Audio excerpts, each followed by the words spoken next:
बिस्मिल्लाहिर्रहमानिर्रहीम। हमने जो नाउन की कैटेगरी है उसके हर हवाले से उसको कंप्लीट कर लिया था। तो नेक्स्ट जो क्लास वर्ड है, वर्ड क्लास है, वो है जी प्रोनाउन। आप कोई तहरीर लिख रहे हो, आप कोई लेटर लिख रहे हो, कोई स्टोरी लिख रहे हो, कोई रिपोर्ट राइटिंग कर रहे हो, जनाब कोई आप जो है व्लॉग कर रहे हो, कहीं भी कुछ भी रिटन फॉर्म में हो या स्पोकन फॉर्म में हो, हम ये देखते हैं कि हम नाउन को बार बार इस्तेमाल नहीं करते। अगर हम रेपिटेटिवली उसको यूज़ करेंगे तो इट क्रिएट्स बैड इंप्रेशन। इसको काउंटर करने के लिए ग्रामर ने हमें जो अल्टरनेटिव वर्ड्स दिए उसको हम प्रोनाउन कहते हैं। तो प्रोनाउन हम डेफिनेशन इनकी यही करते हैं कि the words used instead of noun, noun की जगह पे जो अल्फाज इस्तेमाल हम करते हैं वो प्रोनाउन कहलाता है। तो इंग्लिश में अगर हम प्रोनाउन को देखें तो प्रोनाउन जो है उसकी इंग्लिश में ये 8 टाइप्स होती हैं।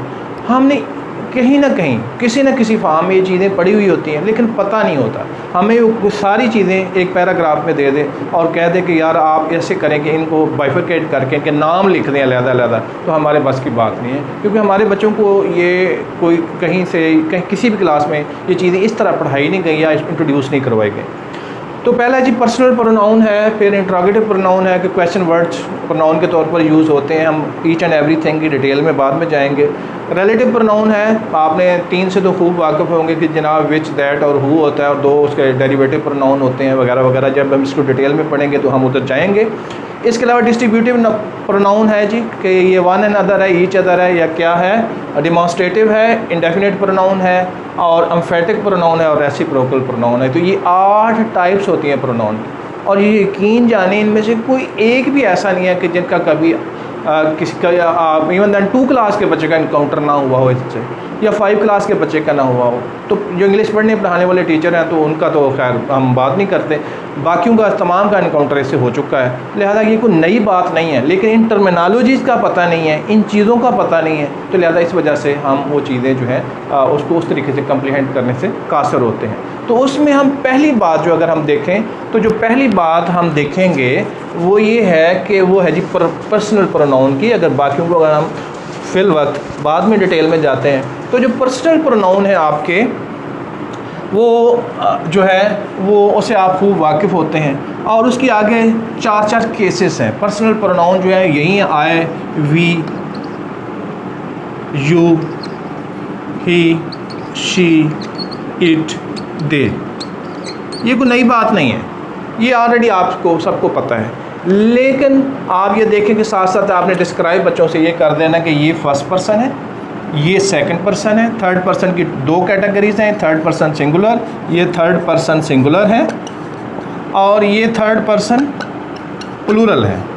थर्ड पर्सन प्लूरल में एक ही प्रोनाउन है, वो है दे। थर्ड पर्सन सिंगुलर में 3 प्रोनाउन मौजूद हैं। और इसी तरीके से सेकंड पर्सन में सिर्फ यू आता है, ये सेकंड पर्सन है जी आपका, और ये फर्स्ट पर्सन है। और साथ उनको बताएं जो बात करने वाला होता है वो फर्स्ट पर्सन होता है। बात करने वाला सिंगुलर भी हो सकता है, प्लूरल भी हो सकता है, लिहाजा ये फर्स्ट पर्सन है। जिनसे बात की जाती है वो सेकंड पर्सन होता है, और जिनके मुतालिक बात की जाती है वो थर्ड पर्सन हो सकते हैं। थर्ड पर्सन सिंगुलर भी हो सकते हैं, प्लूरल भी हो सकते हैं।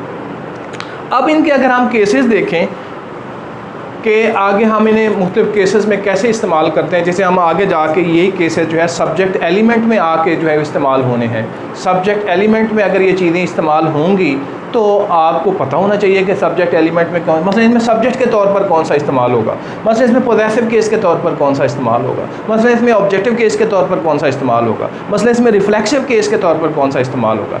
इन सारे केसेस को हम सेंटेंस एलिमेंट कहते हैं। तो ये अगर हम सेंटेंस एलिमेंट यहीं बच्चे को क्लियर करते जाएँ तो मेरा ख्याल है 4th क्लास जो ग्रामर की हमें पढ़ानी नहीं पड़ेगी, वो ऑलरेडी बच्चे के फिंगर टिप्स पे होगा। अच्छा सर ये सेंटेंस एलिमेंट का हमें पता है, ये चीज़ें होती हैं। कोई भी आप चीज़ दे दें हम उसको एनालाइज़ करके आपको बता सकते हैं। अभी हम जो है किसी भी चीज़ को सिंथेसाइज भी कर सकते हैं, एनालाइज भी कर सकते हैं। आप हमें दे दें, हम आपको उसका सबूत भी दे दें, आप आगे चलें। तो लिहाजा इनके सारे केसेस जो हैं वो आगे 4 केसेस उसी तरीके से आपने बच्चों के साथ डिस्कस कर लेने हैं कि ये सब्जेक्टिव केस है, ये पॉजेसिव केस है, ये ऑब्जेक्टिव केस है और ये रिफ्लेक्सिव केस है। तो मैं इसे 1, 2 और 3 और 4 की कैटेगरी में डिवाइड करता हूँ कि ये जो 4 है 1, 2, 3, 4 ये पर्सनल प्रोनाउन के डिफरेंट केसेस हैं। मिसाल के तौर पर अगर इधर को आए लिखें तो इसका पॉजेसिव माय होगा और इसका ऑब्जेक्टिव मी होगा और इसका रिफ्लेक्सिव केस माई सेल्फ होगा।